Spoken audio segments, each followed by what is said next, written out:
ছোট থেকে আমার মা আমাকে একটা কথা খুবই শিখিয়ে এসছে যে যদি তুমি কোথাও কথা দিয়ে আসো তাহলে তুমি তোমার নিজের সর্বস্ব দিয়ে সেই কথাটা রাখার চেষ্টা করবে। আর আমিও ঠিক ওটাই মেনে চলি সবসময়, আর আজও আমি এটাই মেনে চলেছিলাম।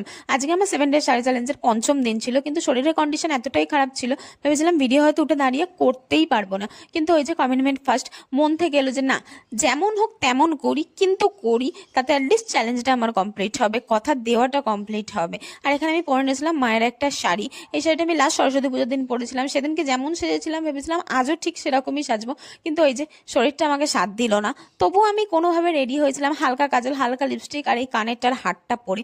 এই হারটা আমার খুব ফেভারিট একটা হার, গেল বছর রথের মেলা থেকে মা হারটা এনে দিয়েছিল। আর হারটার দাম শুনে আমি তখন চমকে গেছিলাম। মা আমাকে বলে 30 টাকা নিয়ে যায় হারটা। আর 30 টাকার হারটাই এখন আমার যত জুয়েলারি আছে তার মধ্যে ওয়ান অফ দ্য ফেভারিট হার। আমি কখনোই টাকা দিয়ে জিনিসকে বিচার করি না, সেটা 300 টাকা হোক, সেটা 3000 টাকা হোক, আর সেটা 30 টাকা হোক। যদি আমার পছন্দ হয়, যদি আমার চোখে লাগে, আমি নিয়ে চলে আসি বাড়িতে। আর আমি এখানে কেমন রেডি হয়েছি আজকে আর জিজ্ঞাসা করবো না, কারণ আমি নিজের রেডি হওয়া নিয়ে নিজেই স্যাটিসফাই নয়। আর তোমাদেরকে আমি কি জিজ্ঞাসা করব? ঠিক আছে, দেখা হবে নেক্সট ভিডিওতে। চলো অন্যরকম ভাবে, অন্যরকম সাজে। ততক্ষণ সবাই সুস্থ থেকো, ভালো থেকো। বাই।